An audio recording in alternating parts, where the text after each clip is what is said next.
बालविकास व शिक्षणशास्त्र भाग 2 विकासाची संकल्पना व अध्ययन अध्यापन संबंध महत्त्वाचे प्रश्न.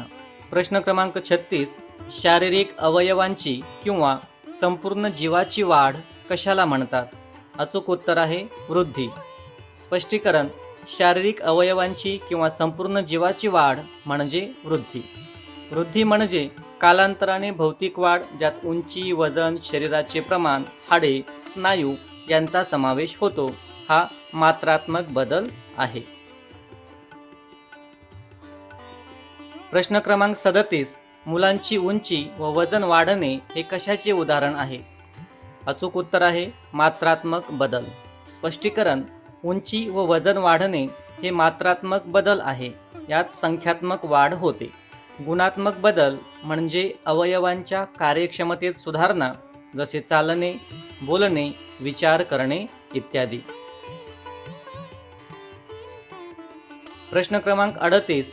विकास ही सतत चालणारी प्रक्रिया आहे, हे विधान योग्य आहे का? अचूक उत्तर आहे होय. स्पष्टीकरण. विकास ही जन्मापासून मृत्यूपर्यंत सतत चालणारी प्रक्रिया आहे. यात मात्रात्मक व गुणात्मक दोन्ही बदलांचा समावेश होतो. ही प्रक्रिया कधीही थांबत नाही, फक्त गती कमी किंवा जास्त होते.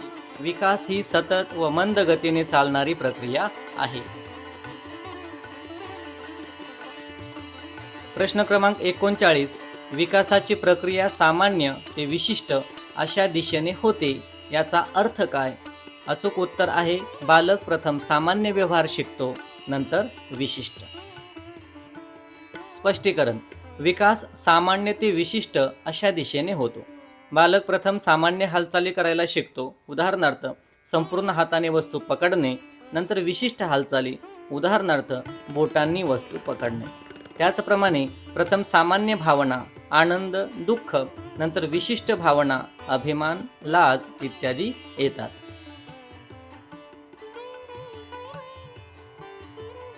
प्रश्न क्रमांक 40. विकासाच्या संदर्भात विकासात्मक कार्य ही संकल्पना कोणी मांडली? अचूक उत्तर आहे हायविग हर्स्ट. स्पष्टीकरण. रॉबर्ट हायविग हर्स्ट 1900 ते 1991 यांनी विकासात्मक कार्य ही संकल्पना मांडली. त्यांनी जीवनाचे 6 टप्पे ओळखले. नंबर 1 शैशवावस्था, 2 प्रारंभिक बाल्यावस्था, 3 मध्य बाल्यावस्था, 4 किशोरावस्था, 5 प्रारंभिक प्रौढावस्था, 6 मध्य व उत्तर प्रौढावस्था. प्रत्येक टप्प्यात विशिष्ट कार्य साध्य करायची असतात. प्रश्न क्रमांक 41. पियाजेच्या सिद्धांतानुसार अमूर्त संक्रियात्मक अवस्थेत मुले काय करू शकतात? अचूक उत्तर आहे काल्पनिक, निगमनात्मक तर्क व प्रतिज्ञात्मक विचार करू शकतात. स्पष्टीकरण. अमूर्त संक्रियात्मक अवस्था 11 वर्षापासून ही पियाजेची चौथी व शेवटची अवस्था आहे. यात मुले अमूर्त, तार्किक, लवचिक विचार करू शकतात. काल्पनिक, निगमनात्मक तर्क वापरू शकतात. वैज्ञानिकांप्रमाणे समस्या सोडवू शकतात. ते गृहीतके तयार करतात व त्यांची चाचणी करतात.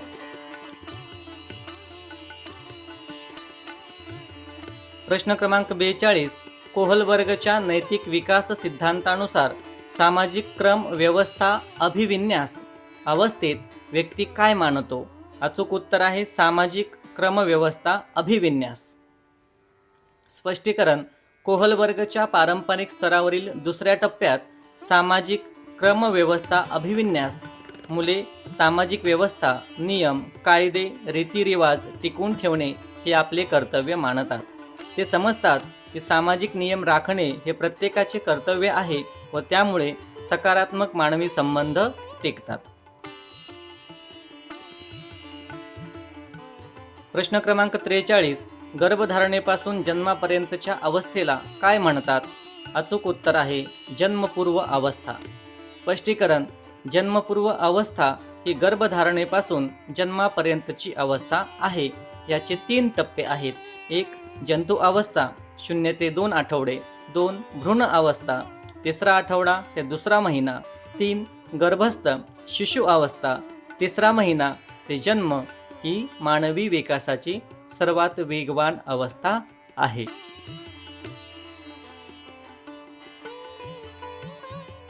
प्रश्न क्रमांक 44. बालकाला कोणत्या वयापर्यंत शिशु म्हणतात?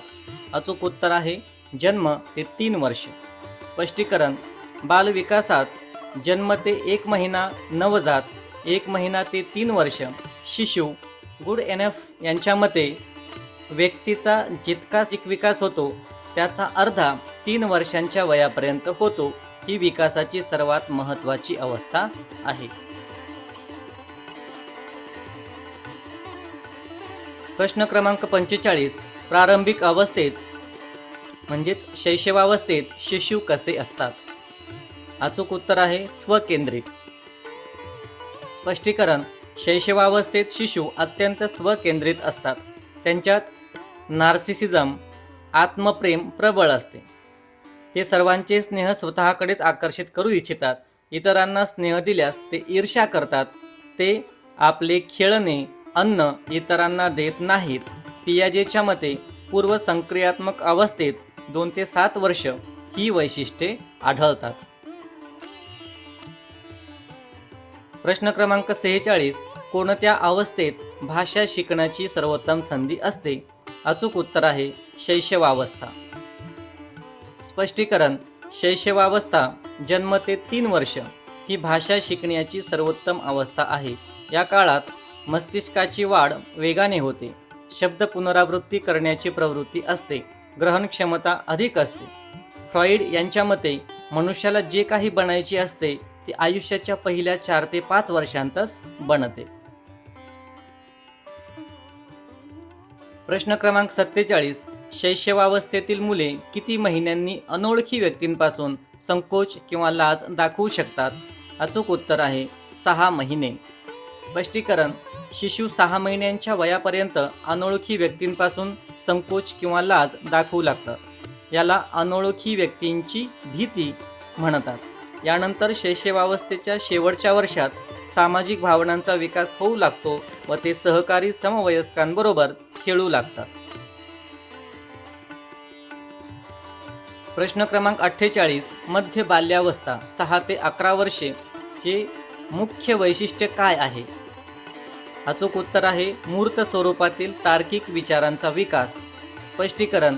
पियाजेच्या मते मध्य बाल्यावस्था 7 ते 11 किंवा 12 वर्षे ही मूर्त संक्रियात्मक अवस्था आहे. या अवस्थेत मुले मूर्त रूपात विचार करू शकतात, तर्क करू शकतात, संरक्षण, विलोमीयता यांसारखी संकल्पना समजतात, वस्तूंचे गुणधर्मांनुसार वर्गीकरण, श्रेणीकरण करू शकतात. प्रश्न क्रमांक 49. बाल्यावस्थेतील विकास कसा असतो? अचूक उत्तर आहे बहुस्तरीय व गुंतागुंतीचा. स्पष्टीकरण. बाल्यावस्था 6 ते 12 वर्षे मध्ये विकास बहुस्तरीय व गुंतागुंतीचा असतो. या अवस्थेत शारीरिक, मानसिक, सामाजिक, भावनिक, नैतिक अशा सर्व पैलूंचा विकास होतो. हे सर्व पैलू परस्परांशी संबंधित असतात. या अवस्थेला सुवर्णकाळ, गोल्डन एज, समृद्धीची अवस्था, गँग एज असेही म्हणतात.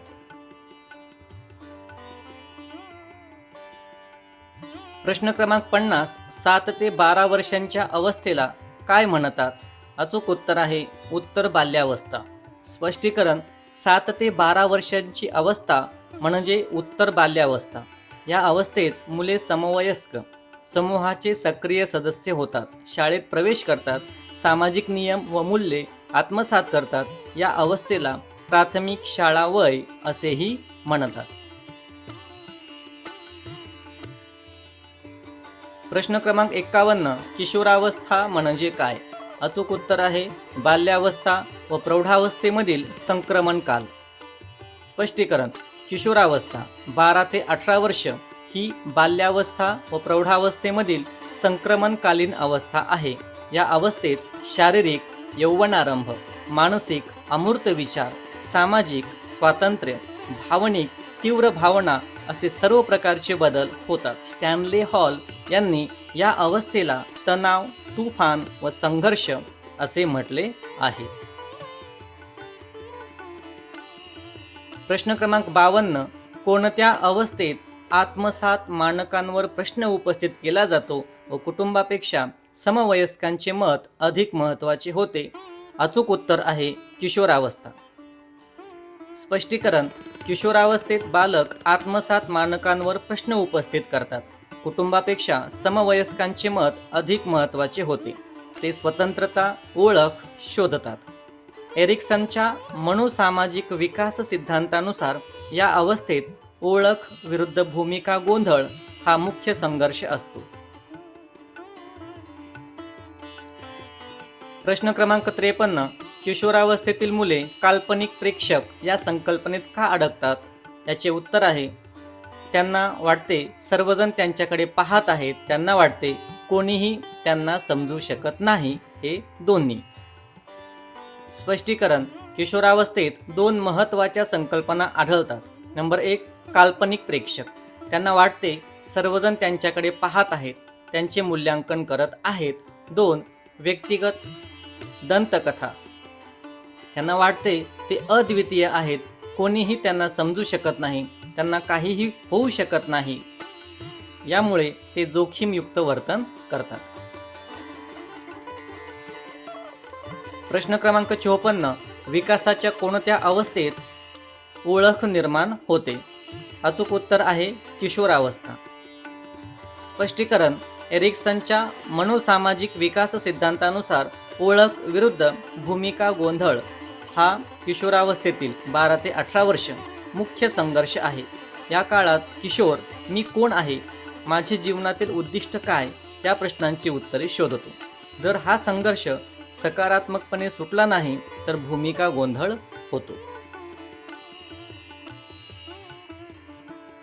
प्रश्न क्रमांक 55. किशोरावस्था ही तणाव, तुफान व संघर्षाची अवस्था आहे, हे विधान कोणाचे आहे? अचूक उत्तर आहे स्टॅनले हॉल. स्पष्टीकरण: स्टॅनले हॉल 1844 ते 1924 यांनी किशोरावस्थेला तणाव, तुफान व संघर्ष, स्टॉर्म अँड स्ट्रेस यांची अवस्था म्हटले. त्यांच्या ॲडोलेसन्स 1904 या ग्रंथात त्यांनी या अवस्थेतील आकस्मिक शारीरिक, मानसिक व भावनिक बदलांचे वर्णन केले. ते अमेरिकन मनोवैज्ञानिक होते. प्रश्न क्रमांक 56. किशोरावस्था ही जीवनाची सर्वात कठीण अवस्था आहे, हे विधान कोणाचे आहे? अचूक उत्तर आहे क्रो व क्रो. स्पष्टीकरण: क्रो व क्रो यांनी किशोरावस्था ही जीवनाची सर्वात कठीण अवस्था आहे असे म्हटले आहे. या अवस्थेत बालक ना पूर्ण बालक राहतो ना पूर्ण प्रौढ बनतो. शारीरिक, मानसिक, भावनिक, सामाजिक अशा सर्व स्तरांवर बदल होतात. समायोजनाच्या अनेक समस्या निर्माण होतात. प्रश्न क्रमांक 57. विकासाच्या कोणत्या अवस्थेत बुद्धीचा अधिकतम विकास होतो? अचूक उत्तर आहे किशोरावस्था. स्पष्टीकरण: किशोरावस्थेत बुद्धीचा अधिकतम विकास होतो. पियाजेच्या मते या अवस्थेत मुले अमूर्त संक्रियात्मक विचार करू शकतात. तार्किक, मनोवैज्ञानिक, काल्पनिक, निगमनात्मक विचार विकसित होतो. बुद्धिमत्ता, स्मृती, चिंतन, तर्कशक्ती, समस्या सोडवण्याची क्षमता याचा पूर्ण विकास होतो. प्रश्न क्रमांक 58. किशोरावस्थेतील मुले कोणत्या प्रकारच्या चिंतनास सक्षम असतात? अचूक उत्तर आहे अमूर्त चिंतन. स्पष्टीकरण: किशोरावस्थेतील मुले अमूर्त चिंतन करू शकतात, ज्यासाठी वस्तूचे प्रत्यक्ष असणे आवश्यक नसते. ते गृहीतके तयार करतात, काल्पनिक परिस्थितींचा विचार करतात, बीजगणितीय समीकरणे सोडवू शकतात, तात्विक व नैतिक प्रश्नांचा विचार करू शकतात. हे चिंतन ज्ञान, बुद्धी व कल्पनाशक्तीवर आधारित असते. प्रश्न क्रमांक 59. किशोरावस्थेतील मुख्य आव्हान कोणते नाही? अचूक उत्तर आहे असुरक्षा व अवलंबित्व. स्पष्टीकरण: किशोरावस्थेतील मुख्य आव्हान गुन्हेगारी, मादक द्रव्यांचा दुरुपयोग, आहार विकार, नैराश्य, आत्महत्येचे विचार, गर्भधारणा, HIV किंवा एड्स, हिंसा, शालेय बंडखोरी, असुरक्षा व अवलंबित्व या समस्या असल्या तरी त्या प्राथमिक आव्हाने नाहीत. प्रश्न क्रमांक 60. विकासात्मक बदल कोणत्या प्रकारचे असतात? अचूक उत्तर आहे अनुवांशिक व पर्यावरणीय घटकांच्या परस्पर क्रियेचा परिणाम. स्पष्टीकरण: विकासात्मक बदल हे अनुवांशिकता व पर्यावरण यांच्या जटिल परस्पर क्रियेचा परिणाम असतात. केवळ अनुवांशिकता किंवा केवळ पर्यावरण विकास निर्धारित करत नाही. अनुवांशिकता मर्यादा निश्चित करते, तर पर्यावरण त्या मर्यादेत विकासाच्या संधी पुरवतो. विकास बहुआयामी, बहुदिशात्मक, सतत लवचिक असतो.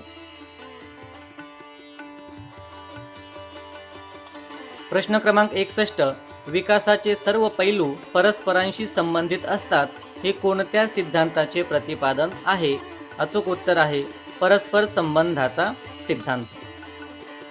स्पष्टीकरण: परस्पर संबंधाच्या सिद्धांतानुसार विकासाचे शारीरिक, मानसिक, सामाजिक, भावनिक, नैतिक, भाषिक सर्व पैलू एकमेकांशी संबंधित असतात. एका पैलूतील बदलाचा परिणाम इतर पैलूंवर होतो. उदाहरणार्थ, आरोग्य समस्या शारीरिक, मानसिक विकासावर परिणाम करते. प्रश्न क्रमांक 62. विकासाची प्रक्रिया गर्भधारणेपासून कोणत्या वयापर्यंत चालते? अचूक उत्तर आहे मृत्यूपर्यंत. स्पष्टीकरण: विकास ही गर्भधारणेपासून मृत्यूपर्यंत सतत चालणारी प्रक्रिया आहे. जरी वृद्धी थांबते तरी विकास मृत्यूपर्यंत चालतो. वृद्धावस्थेत मानसिक, सामाजिक, भावनिक बदल होतात. त्यामुळे विकासाची ही जीवनव्यापी प्रक्रिया आहे. प्रश्न क्रमांक 63. विकासात्मक मनोविज्ञानात जीवनाचा अभ्यास कधीपासून केला जातो? अचूक उत्तर आहे जीवनपर्यंत. स्पष्टीकरण: विकासात्मक मनोविज्ञान यामध्ये गर्भधारणेपासून मृत्यूपर्यंतच्या संपूर्ण आयुष्यातील व्यवहारातील बदलांचा अभ्यास केला जातो. यात जन्मपूर्व, शैशव, बाल्य, किशोर, प्रौढ व वृद्ध अशा सर्व अवस्थांचा समावेश होतो. प्रश्न क्रमांक 64. विकासाचा शीर्षगामी सिद्धांत काय सांगतो? अचूक उत्तर आहे विकास डोक्यापासून पायाकडे होतो. स्पष्टीकरण: शीर्षगामी सिद्धांतानुसार शारीरिक विकास प्रथम डोक्याच्या भागात, नंतर धडात, नंतर हातात व शेवटी पायांमध्ये होतो. बालक प्रथम डोके नियंत्रित करायला शिकतो, नंतर मान, खांदे, हात, धड व शेवटी पाय. जन्मपूर्व विकासातही हाच क्रम आढळतो. प्रश्न क्रमांक 65. समीप दुराभिमुख सिद्धांत काय सांगतो? अचूक उत्तर आहे विकास शरीराच्या मध्यभागापासून बाहेरच्या दिशेने होतो. स्पष्टीकरण: समीप दुराभिमुख सिद्धांतानुसार विकास शरीराच्या मध्यभागापासून म्हणजे केंद्रस्थानापासून बाहेरच्या दिशेने होतो. प्रथम पाठीचा कणा विकसित होतो, नंतर हात पाय, नंतर बोटे. बालक प्रथम संपूर्ण हात वापरतो, नंतर कोपर, मनगट व शेवटी बोटांनी वस्तू पकडायला शिकतो. प्रश्न क्रमांक 66. विकास कधीच संपत नाही हे विकासाच्या कोणत्या सिद्धांताशी संबंधित आहे? अचूक उत्तर आहे सातत्याचा सिद्धांत. स्पष्टीकरण: सातत्याच्या सिद्धांतानुसार विकास ही मातेच्या गर्भापासून मृत्यूपर्यंत सतत चालणारी प्रक्रिया आहे. यात कोणताही अचानक बदल होत नाही. विकासात नेहमी पूर्व उत्तर संबंध असतो. हलकी वाढ झाल्यावर पुढची वाढ होते. प्रश्न क्रमांक 67. विकासाच्या कोणत्या सिद्धांतानुसार विकास रेषीय नसून चक्राकार पद्धतीने होतो? अचूक उत्तर आहे चक्रीय प्रगतीचा सिद्धांत. स्पष्टीकरण: चक्रीय प्रगतीच्या सिद्धांतानुसार विकास सरळ रेषेने न होता चक्राकार स्पायरल पद्धतीने पुढे मागे होत राहतो. बालक काही काळ वेगाने विकसित होतो, नंतर थोडा विराम घेतो, पठार, पुन्हा वेगाने विकसित होतो. प्रत्येक चक्रात पूर्वीच्या विकासावर आधारित पुढचा विकास होतो. प्रश्न क्रमांक 68. विकासाची दिशा व क्रम सर्व बालकांसाठी समान असतो, परंतु प्रत्येक बालक आपल्या गतीने विकसित होतो हे कोणत्या सिद्धांताला दर्शवते? अचूक उत्तर आहे पृथक्ता किंवा व्यक्तिगतता. स्पष्टीकरण: पृथक्ता किंवा व्यक्तिगतताच्या सिद्धांतानुसार विकासाचा क्रम समान असला तरी विकासाची गती प्रत्येक बालकामध्ये भिन्न असते. काही बालक लवकर विकसित होतात तर काही हळू. एकाच वयाच्या दोन बालकांमध्ये शारीरिक, मानसिक, सामाजिक भिन्नता स्पष्ट दिसते.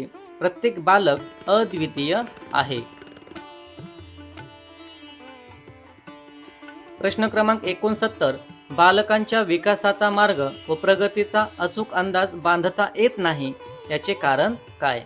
अचूक उत्तर आहे आनुवंशिकता व पर्यावरणीय घटकांच्या अनोख्या संयोगामुळे. स्पष्टीकरण: प्रत्येक बालकाची आनुवंशिकता, जीन्स व पर्यावरण, कुटुंब, समाज, शाळा, संस्कृती वेगळे असल्याने विकासाचे मार्ग व प्रगती वेगवेगळी असते. त्यामुळे विकासाचा अचूक अंदाज बांधता येत नाही. विकास हा आनुवंशिकता आणि पर्यावरण यांच्या जटिल परस्पर क्रियेचा परिणाम आहे. प्रश्न क्रमांक 70. प्रत्येक बालक अद्वितीय असतो हे विधान कोणत्या सिद्धांतावर आधारित आहे? अचूक उत्तर आहे व्यक्तिगततेचा सिद्धांत.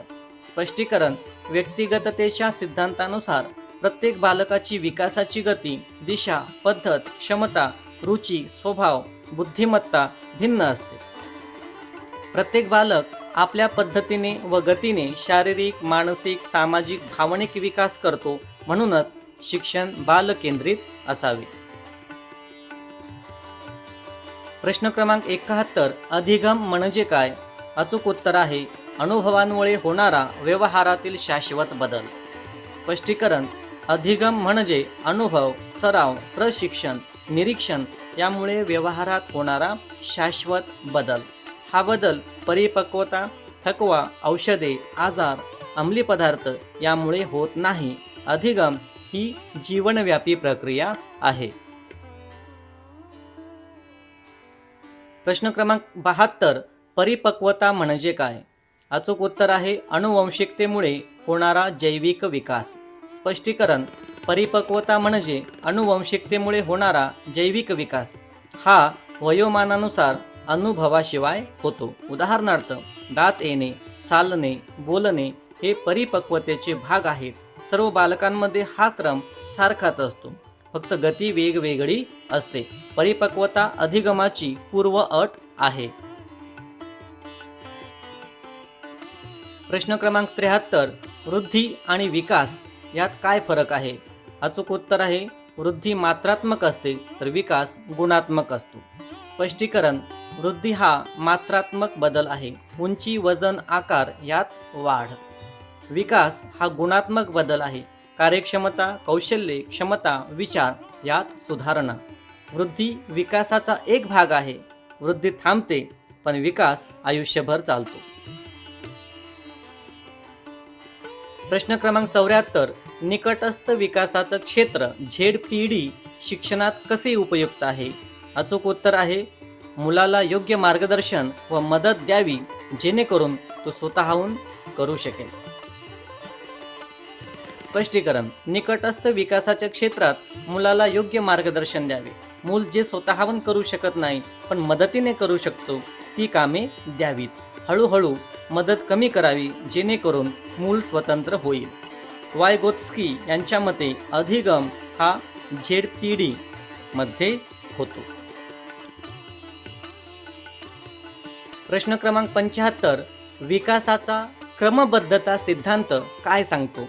अचूक उत्तर आहे विकास निश्चित क्रमाने होतो. स्पष्टीकरण: क्रमबद्धतेच्या सिद्धांतानुसार प्रत्येक प्रजातीच्या विकासाचा एक निश्चित क्रम असतो. उदाहरणार्थ, बालक प्रथम उभा राहायला शिकतो, नंतर चालायला, नंतर धावायला. मानवी विकासाचा क्रम गर्भावस्था, शैशवावस्था, बाल्यावस्था, किशोरावस्था आणि प्रौढावस्था. प्रत्येक बालक याच क्रमाने अनुकरण करतो. प्रश्न क्रमांक 76. अहम केंद्रितता कोणत्या अवस्थेत आढळते? अचूक उत्तर आहे पूर्व संक्रियात्मक अवस्था. स्पष्टीकरण: पियाजेच्या सिद्धांतानुसार पूर्व संक्रियात्मक अवस्थेत 2 ते 7 वर्षे मुले अहम केंद्रित असतात. ती फक्त स्वतःच्या दृष्टिकोनातून जग पाहतात, इतरांचा दृष्टिकोन समजू शकत नाहीत. उदाहरणार्थ, एखादे चित्र दाखवल्यावर समोरच्या व्यक्तीला ते कसे दिसते हे समजत नाही ही संकल्पना पियाजेच्या 3 माउंटन टास्क प्रयोगात दिसते. प्रश्न क्रमांक 77. संरक्षण ही संकल्पना कोणत्या अवस्थेत समजते? अचूक उत्तर आहे मूर्त संक्रियात्मक अवस्था. स्पष्टीकरण. संरक्षण म्हणजे वस्तूचे स्वरूप बदलले तरी तिचे प्रमाण, वस्तुमान, आकारमान, संख्या बदलत नाही हे समजणे. उदाहरणार्थ, पाणी एका रुंद भांड्यातून अरुंद भांड्यात ओतले तरी पाण्याचे प्रमाण आहे तेच आहे. ही संकल्पना मूर्त संक्रियात्मक अवस्थेत 7 ते 11 किंवा 12 वर्ष यावेळी समजते. पियाजेच्या द्रव संरक्षण प्रयोगात हे दिसते. प्रश्न क्रमांक 78. पियाजेच्या सिद्धांतानुसार संज्ञानात्मक विकासाचे किती टप्पे आहेत? अचूक उत्तर आहे 4. स्पष्टीकरण. पियाजेच्या संज्ञानात्मक विकास सिद्धांतात 4 टप्पे आहेत. टप्पा 1. संवेदी गामक 0 ते 2 वर्ष. वैशिष्ट्ये, इंद्रिये व हालचाली. 2. पूर्व संक्रियात्मक 2 ते 7 वर्ष. प्रतिकात्मक विचार, अहम केंद्रितता. 3. मूर्त संक्रियात्मक 7 ते 11 किंवा 12 वर्ष. तार्किक विचार, संरक्षण. आणि 4. अमूर्त संक्रियात्मक 11 किंवा 12 प्लस वर्ष. वैशिष्ट्य, अमूर्त विचार, काल्पनिक निगमन.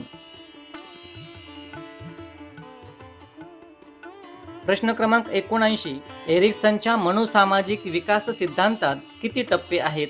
अचूक उत्तर आहे 8. स्पष्टीकरण. एरिक्सन 1902 ते 1994 यांच्या मनोसामाजिक विकास सिद्धांतात 8 टप्पे आहेत. प्रत्येक टप्प्यात एक मनोसामाजिक संघर्ष असतो. टप्पा क्रमांक 1. 0 ते 1 वर्ष. विश्वास वर्सेस अविश्वास. 2. 1 ते 3 वर्ष. स्वायत्तता वर्सेस लाज किंवा संशय. 3 ते 6 वर्ष. पुढाकार वर्सेस अपराधीपणा. 4. 6 ते 11 वर्ष. उद्योग वर्सेस हीनता. नंबर 5. 12 ते 18 वर्ष. ओळख वर्सेस भूमिका गोंधळ. 6. 19 ते 40 वर्ष. आत्मीयता वर्सेस एकाकीपणा. 7. 40 ते 65 वर्ष. उत्पादकता वर्सेस स्थिरता. आणि 8. 65 प्लस. अहंकार वर्सेस निराशा. प्रश्न क्रमांक 80. ओळख विरुद्ध भूमिका गोंधळ हा संघर्ष कोणत्या अवस्थेत असतो? अचूक उत्तर आहे 12 ते 18 वर्ष. स्पष्टीकरण. एरिक्सनच्या मते ओळख विरुद्ध भूमिका गोंधळ हा किशोरावस्थेतील 12 ते 18 वर्ष मुख्य संघर्ष आहे. या काळात किशोर मी कोण आहे, माझे जीवनातील उद्दिष्ट काय, मी समाजात कोण आहे या प्रश्नांची उत्तरे शोधतो. जर हा संघर्ष सकारात्मकपणे सुटला नाही तर भूमिका गोंधळ होतो. प्रश्न क्रमांक 81. उद्योग विरुद्ध हीनता हा संघर्ष कोणत्या अवस्थेत असतो? अचूक उत्तर आहे 6 ते 11 वर्ष. स्पष्टीकरण.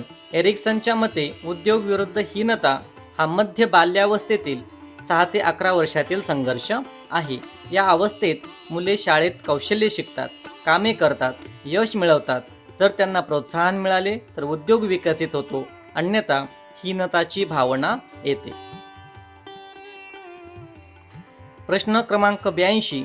विश्वास विरुद्ध अविश्वास हा संघर्ष कोणत्या अवस्थेत असतो? अचूक उत्तर आहे 0 ते 1 वर्ष. स्पष्टीकरण.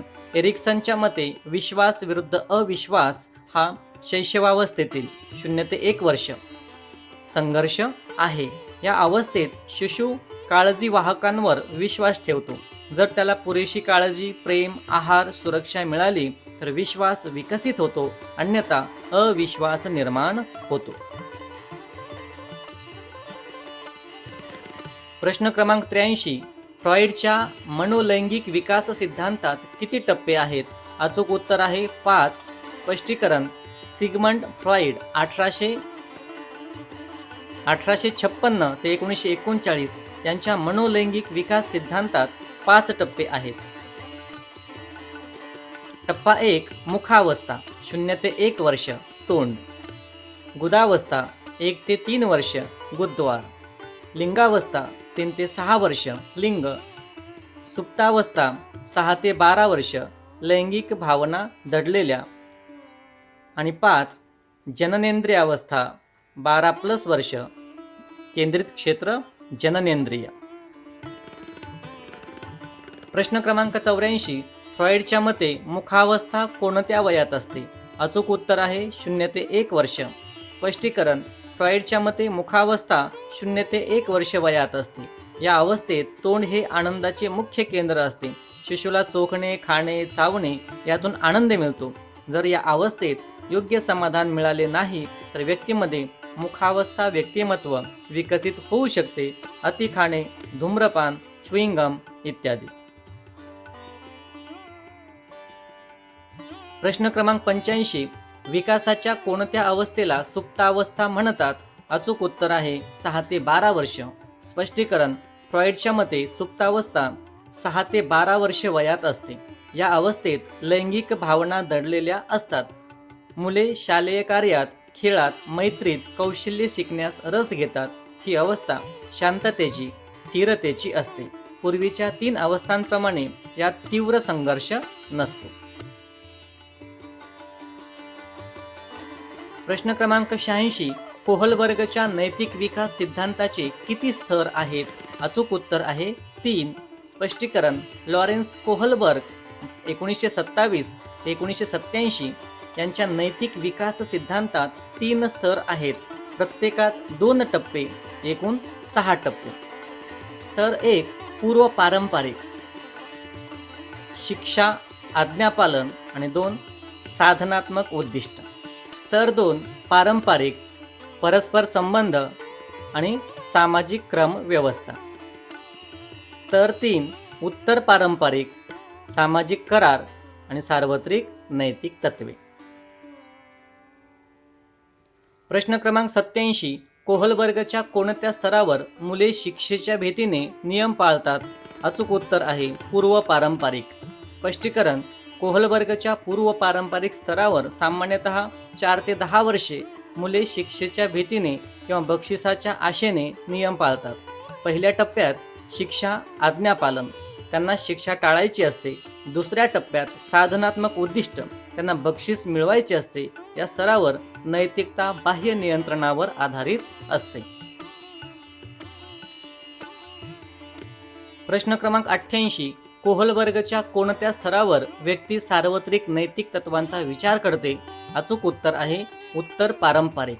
स्पष्टीकरण, कोहलबर्गच्या उत्तर पारंपरिक स्तरावर काही प्रौढ व्यक्ती न्याय, समानता, मानवी हक्क, सार्वत्रिक नैतिक तत्वांचा विचार करते. 5व्या टप्प्यात सामाजिक करार, कायदे बदलता येतील असे मानते. आणि 6व्या टप्प्यात सार्वत्रिक नैतिक तत्वे, विवेक, न्याय, समानता या तत्वांचा विचार करते. प्रश्न क्रमांक 89, बालकांच्या भाषिक विकासासाठी काय आवश्यक आहे? अचूक उत्तर आहे लेखन, वाचन, बोलणे, ऐकणे यांचा सराव, विचार व्यक्त करण्याच्या अधिक संधी, भाषा कौशल्यांसाठी क्रियाकलाप हे सर्व. स्पष्टीकरण, भाषिक विकासासाठी भाषा समृद्ध वातावरण आवश्यक आहे. यासाठी नाट्य सादरीकरण, समूह वाचन, विचार विनिमय, भाषिक कौशल्यांसाठी क्रियाकलाप, लेखन, वाचन, बोलणे, ऐकणे यांचा सराव, मुलांना मुक्तपणे विचार व्यक्त करण्याच्या संधी, कथा सांगणे, चर्चा, वादविवाद यांचा समावेश होतो. प्रश्न क्रमांक 90, बालकांच्या भाषिक विकासाचा कोणता क्रम योग्य आहे? अचूक उत्तर आहे ऐकणे, बोलणे, वाचन आणि लेखन. स्पष्टीकरण, भाषा विकास नैसर्गिक व क्रमशः होतो. प्रथम मुले ऐकून भाषा समजतात, नंतर बोलायला शिकतात, त्यानंतर वाचन येते, शेवटी लेखन येते. हा क्रम सर्व बालकांसाठी सारखाच असतो. हा क्रम संज्ञानात्मक विकासावर आधारित आहे. प्रश्न क्रमांक 91, 1.5 ते 2.5 वर्ष वयाच्या मुलांच्या द्विशब्दीय उच्चारांना काय म्हणतात? अचूक उत्तर आहे टेलिग्राफिक भाषण. स्पष्टीकरण, 1.5 ते 2.5 वर्ष 18 ते 30 महिने वयाची मुले 2 शब्दांची वाक्ये बोलतात, ज्याला टेलिग्राफिक भाषण म्हणतात. यात फक्त मुख्य शब्द, संज्ञा व क्रियापदे वापरली जातात. उपशब्द, वाक्यरचना वगळली जातात. उदाहरणार्थ आई दूध, बाबा या, मला खेळ इत्यादी. ही भाषा टेलिग्राम प्रमाणे संक्षिप्त असते. प्रश्न क्रमांक 92, टेलिग्राफिक भाषण कोणत्या वयात येते? अचूक उत्तर आहे 18 ते 30 महिने. स्पष्टीकरण: टेलिग्राफिक भाषण 18 ते 30 महिने, 1.5 ते 2.5 वर्ष वयात येते. या अवस्थेत मुले 2 शब्दांची वाक्ये बोलतात. सुमारे 24 महिन्यांनी ही अवस्था पूर्ण होते. यानंतर मुले 3 ते 4 शब्दांची वाक्ये बोलू लागतात. ही भाषा विकासातील महत्त्वाची अवस्था आहे. प्रश्न क्रमांक 93, बडबड कोणत्या वयात येते? अचूक उत्तर आहे 6 ते 10 महिने. स्पष्टीकरण: बडबड 6 ते 10 महिन्यांत येते. या अवस्थेत शिशु पुनरावृत्तीने ध्वनी काढतात. बा बा बा, मा मा मा, दा दा दा. हे सर्व बालकांमध्ये सार्वत्रिक असते. 10 ते 12 महिन्यांनी बडबड भाषेसारखी होते आणि 12 ते 18 महिन्यांनी पहिले शब्द येतात. प्रश्न क्रमांक 94, बालकाची पहिली शब्दे कोणत्या वयात येतात? अचूक उत्तर आहे 12 ते 18 महिने. स्पष्टीकरण: बालकाची पहिली शब्दे साधारणतः 12 ते 18 महिन्यांत येतात. या वयात मुले 3 ते 5 शब्द बोलू शकतात. 18 ते 24 महिन्यात शब्दसंख्या 20 ते 50 पर्यंत वाढते. 2 वर्षांनी शब्दसंख्या 200 ते 300 पर्यंत वाढते. 3 वर्षांनी 1000 प्लस शब्द बोलू शकतात. हा भाषा विकासातील शब्दस्फोट काल आहे. प्रश्न क्रमांक 95, लेव वायगोत्स्की यांच्या मते भाषा व संज्ञानात्मक विकास यांचा काय संबंध आहे? अचूक उत्तर आहे भाषेची संज्ञानात्मक विकासात महत्त्वाची भूमिका आहे. स्पष्टीकरण: वायगोत्स्की 1896 ते 1934 यांच्या मते भाषा व विचार यांचा घनिष्ठ संबंध आहे. भाषा हे विचाराचे साधन आहे. बालक प्रथम बाहेरच्या जगाशी संवाद साधण्यासाठी भाषा शिकतो, सामाजिक भाषण. नंतर आत्मभाषण विकसित करतो. हे आत्मभाषण पुढे अंतर्गत भाषण बनते, जे विचाराचे स्वरूप घेते. वायगोत्स्की यांनी दिलेल्या आत्मभाषणचा अर्थ काय? अचूक उत्तर आहे स्वतःशी बोलणे, जे विचार व व्यवहार नियमित करते. स्पष्टीकरण: वायगोत्स्की यांच्या मते आत्मभाषण म्हणजे बालक स्वतःशी बोलतो. हे बालकाच्या विचार व व्यवहाराचे नियमन करते. पियाजे यांना हे अहम केंद्रित भाषण वाटत असे, पण वायगोत्स्की यांनी ते संज्ञानात्मक विकासासाठी महत्त्वाचे मानले. हे आत्मभाषण पुढे अंतर्गत भाषण बनते. शिक्षकांनी मुलांच्या आत्मभाषणाला प्रोत्साहन द्यावे. प्रश्न क्रमांक 97, सांस्कृतिक साधने संज्ञानात्मक विकासात कशी मदत करतात? अचूक उत्तर आहे सामाजिक व सांस्कृतिक संदर्भात विचार करण्यास. स्पष्टीकरण: वायगोत्स्कीच्या सांस्कृतिक ऐतिहासिक सिद्धांतानुसार सांस्कृतिक साधने भाषा, लेखन, गणित, संकल्पना, चिन्हे, तंत्रज्ञान संज्ञानात्मक विकासात महत्त्वाची भूमिका बजावतात. ही साधने समाज व संस्कृतीतून प्राप्त होतात. मुले या साधनांचा वापर करून विचार करायला शिकतात. उदाहरणार्थ संख्यांची संकल्पना, वाचन, लेखन. प्रश्न क्रमांक 98, स्कॅफोल्डिंग म्हणजे काय? अचूक उत्तर आहे मुलाच्या गरजेनुसार तात्पुरती मदत किंवा मार्गदर्शन देणे. स्पष्टीकरण: स्कॅफोल्डिंग म्हणजे मुलाला त्याच्या गरजेनुसार तात्पुरती मदत किंवा मार्गदर्शन देणे. जसे मूल सक्षम होत जाते तशी मदत कमी केली जाते. ही संकल्पना वायगोत्स्कीच्या निकटस्थ विकासाच्या क्षेत्राशी संबंधित आहे. उदाहरणार्थ मुलाला पहिल्यांदा सायकल शिकवताना मागून धरणे, मग हळूहळू हात सोडणे. ही मदत तात्पुरती व लवचिक असते. प्रश्न क्रमांक 99, पियाजेच्या आत्मसातकरण या संकल्पनेचा अर्थ काय? अचूक उत्तर आहे नवीन ज्ञान विद्यमान योजनांमध्ये सामावून घेणे.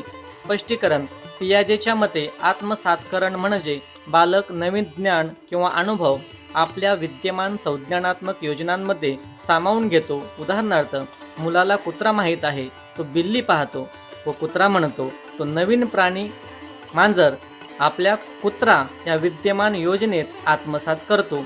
ही संज्ञानात्मक विकासाची प्रक्रिया आहे. प्रश्न क्रमांक 100. पियाजेच्या समायोजन या संकल्पनेचा अर्थ काय? अचूक उत्तर आहे विद्यमान योजनांमध्ये बदल करणे किंवा नवीन योजना तयार करणे. स्पष्टीकरण.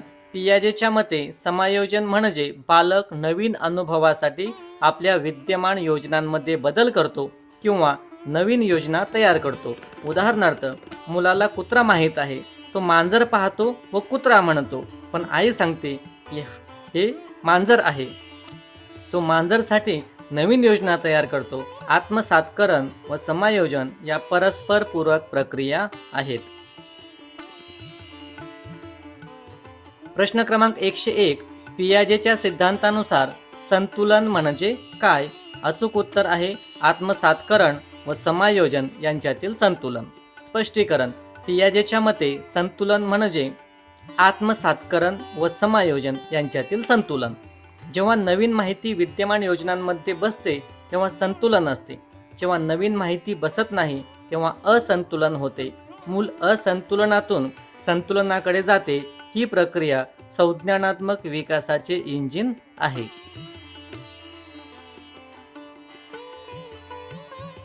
प्रश्न क्रमांक 102. पठार म्हणजे अधिगमातील काय? अचूक उत्तर आहे अधिगमातील स्थिरता किंवा थांबा. स्पष्टीकरण.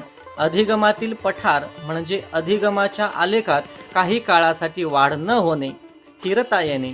याची कारणे थकवा, कंटाळा, अपुरी अभिप्रेरणा, अयोग्य शिक्षण पद्धती, मंद गतीने शिकणे, अस्पष्ट उद्दिष्टे. पठार काळात योग्य मार्गदर्शन, अभिप्रेरणा, नवीन पद्धती वापरल्यास पठार संपतो. प्रश्न क्रमांक 103. अधिगमाचा वक्र म्हणजे काय? अचूक उत्तर आहे अधिगमाची प्रगती दर्शवणारा आलेख. स्पष्टीकरण. अधिगमाचा वक्र म्हणजे अधिगमाच्या प्रगतीचा आलेख. एक्स अक्षावर सराव किंवा वेळ व वाय अक्षावर कामगिरी किंवा यश दाखवले जाते. यात 4 प्रकार असू शकतात: रेषीय वाढ, वेगाने वाढ, सकारात्मक प्रवेग, मंद वाढ, ऋण प्रवेग. पठार म्हणजे काही काळ वाढ न होणे.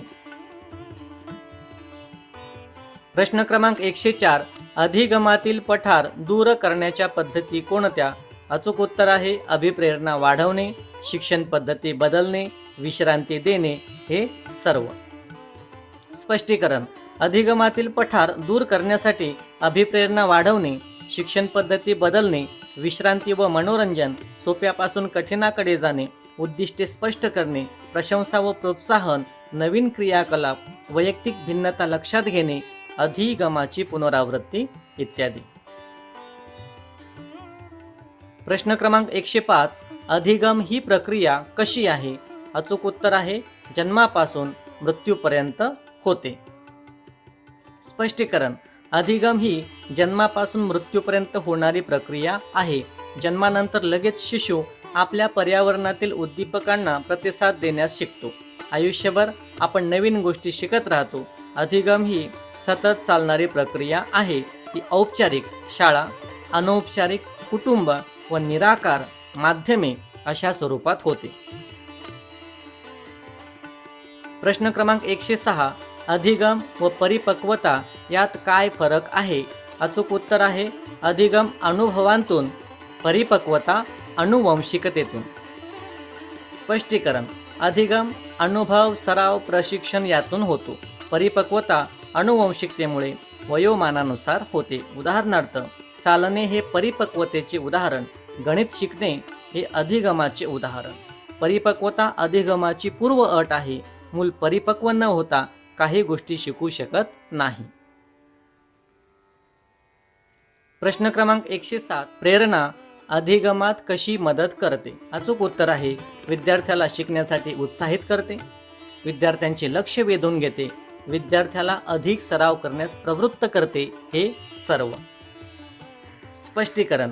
प्रेरणा अधिगमात महत्त्वाची भूमिका बजावते. ती विद्यार्थ्याला शिकण्यासाठी उत्साहित करते, लक्ष वेधून घेते, अधिक सराव करण्यास प्रवृत्त करते, अडथळ्यांना तोंड देण्यास मदत करते, शिकण्यात आनंद मिळवते, उद्दिष्टे साध्य करण्यास मदत करणे. प्रेरणा अंतर्गत, आंतरिक व बाह्य अशी 2 प्रकारची असते. प्रश्न क्रमांक 108 अंतर्गत प्रेरणा म्हणजे काय? अचूक उत्तर आहे स्वतःच्या आनंदासाठी, रुचीसाठी शिकणे.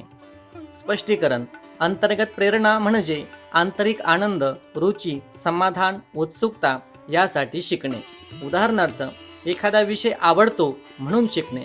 नवीन गोष्टी जाणून घेण्याची उत्सुकता ही प्रेरणा दीर्घकालीन असते.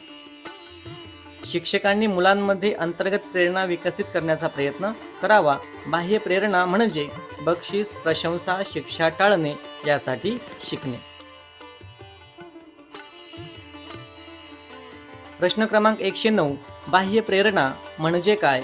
अचूक उत्तर आहे बक्षीस, प्रशंसा, शिक्षा टाळणे यासाठी शिकणे. स्पष्टीकरण बाह्य प्रेरणा म्हणजे बाह्य घटकांसाठी शिकणे. बक्षीस, प्रशंसा, गुण, पैसा, प्रतिष्ठा, शिक्षा टाळणे, पालकांचा आग्रह, शिक्षकांची अपेक्षा ही प्रेरणा अल्पकालीन असते. शिक्षकांनी बाह्य प्रेरणेपेक्षा अंतर्गत प्रेरणेवर भर द्यावा. तरीही सुरुवातीला बाह्य प्रेरणा उपयुक्त ठरू शकते. प्रश्न क्रमांक 110 अधिगम शैली म्हणजे काय? अचूक उत्तर आहे विद्यार्थी कसा शिकतो याची वैयक्तिक पद्धती. स्पष्टीकरण अधिगम शैली म्हणजे प्रत्येक विद्यार्थी शिकण्याची आपली वैयक्तिक पद्धती. काही दृश्य माध्यमातून शिकतात, काही श्रवण माध्यमातून, काही क्रिया आधारित माध्यमातून.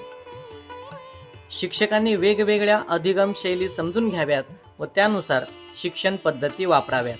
वैयक्तिक भिन्नता लक्षात घेणे आवश्यक आहे. प्रश्न क्रमांक 111 सक्रिय अधिगम म्हणजे काय? अचूक उत्तर आहे क्रियाकलापांमध्ये सहभागी होऊन शिकणे. स्पष्टीकरण सक्रिय अधिगम म्हणजे विद्यार्थी क्रियाकलापांमध्ये, चर्चेत, प्रयोगांमध्ये, गटकार्यात, प्रकल्पांमध्ये सहभागी होऊन शिकतो. हे निष्क्रिय अधिगमापेक्षा फक्त ऐकणे किंवा वाचणे यापेक्षा अधिक प्रभावी आहे. सक्रिय अधिगमाने विचारशक्ती विकसित होते, आत्मविश्वास वाढतो, ज्ञान टिकून राहते, समस्या सोडवण्याची क्षमता वाढते व सहकार्य व संवाद वाढतो. प्रश्न क्रमांक 112 अनुभवात्मक अधिगम ही संकल्पना कोणाची आहे? अचूक उत्तर आहे कोल्ब. स्पष्टीकरण डेव्हिड कोल्ब 1939 यांनी अनुभवात्मक अधिगम ही संकल्पना मांडली. यानुसार अधिगम ही 4 टप्प्यांची चक्रीय प्रक्रिया आहे. मूर्त अनुभव, चिंतनशील निरीक्षण, अमूर्त संकल्पना, सक्रिय प्रयोग इत्यादी. जॉन डीवी, कुर्ट लेविन व पियाजे यांच्यावर हा सिद्धांत आधारित आहे. प्रश्न क्रमांक 113 सामाजिक अधिगम सिद्धांत कोणाचा आहे? अचूक उत्तर आहे बंडुरा. स्पष्टीकरण अल्बर्ट बंडुरा 1925 ते 2021 यांनी सामाजिक अधिगम सिद्धांत मांडला. यानुसार मुले निरीक्षण व अनुकरणद्वारे शिकतात. बोबोडॉल प्रयोगाद्वारे त्यांनी हे सिद्ध केले. या सिद्धांतात 4 घटक आहेत: लक्ष्य, धारणा, पुनरुत्पादन आणि अभिप्रेरणा. हा सिद्धांत व्यवहारवाद व संज्ञानात्मक सिद्धांत यांचा समन्वय आहे.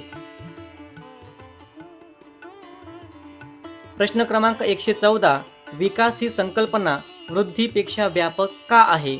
अचूक उत्तर आहे विकासात मात्रात्मक व गुणात्मक दोन्ही बदलांचा समावेश असतो. विकास आयुष्यभर चालतो.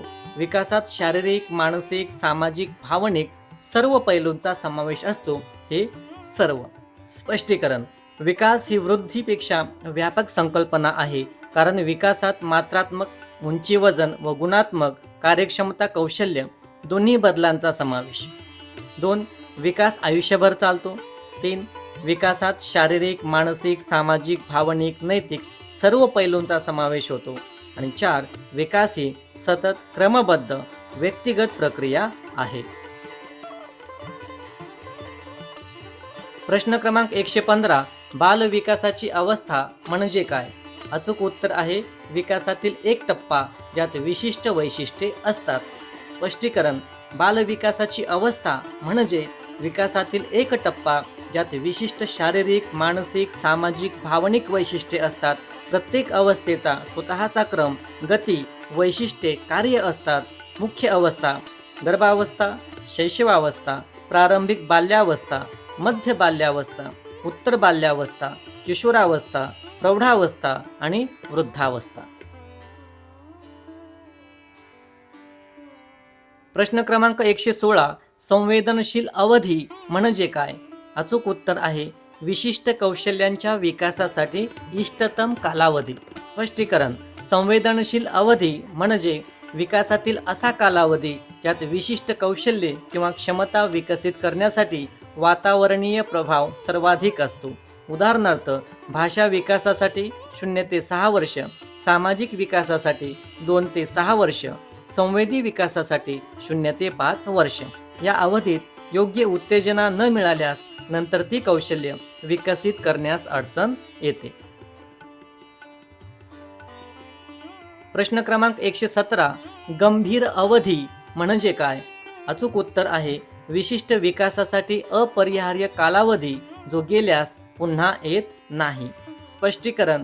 गंभीर अवधी म्हणजे असा कालावधी ज्यात विशिष्ट विकास होणे अपरिहार्य असते. हा अवधी गेल्यास तो विकास कधीही होत नाही किंवा कठीण होतो. उदाहरणार्थ, भाषा अधिग्रहणासाठी 0 ते 6 वर्ष, दृष्टी विकासासाठी 0 ते 2 वर्ष. संवेदनशील अवधीपेक्षा गंभीर अवधी अधिक कठोर असतो. ही संकल्पना लॉरेन्झ यांच्या इम्प्रिंटिंग प्रयोगातून आली. प्रश्न क्रमांक 118. बालविकासाचे क्षेत्र कोणते? अचूक उत्तर आहे शारीरिक, संज्ञानात्मक, सामाजिक, भावनिक हे सर्व. स्पष्टीकरण.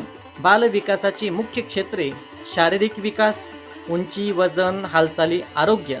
संज्ञानात्मक विकास, बुद्धिमत्ता, विचार, स्मृती, समस्या सोडवणे, भाषा. सामाजिक भावनिक विकास, भावना, व्यक्तिमत्व, सामाजिक संबंध, नैतिक विकास, आत्मसंकल्पना. ही तिन्ही क्षेत्रे परस्परांशी संबंधित आहेत. प्रश्न क्रमांक 119. अधिगम ही प्रक्रिया कोणत्या प्रकारची आहे? अचूक उत्तर आहे सक्रिय. स्पष्टीकरण. अधिगम ही सक्रिय, गतिशील, सतत, उद्देशपूर्ण, व्यक्तिगत, सामाजिक, प्रगतिशील प्रक्रिया आहे. विद्यार्थी निष्क्रियपणे ज्ञान स्वीकारत नाही तर सक्रियपणे त्याचा अर्थ लावतो, संबंध जोडतो, प्रश्न विचारतो, प्रयोग करतो. सक्रिय अधिगमाने ज्ञान दीर्घकालीन व अर्थपूर्ण बनते.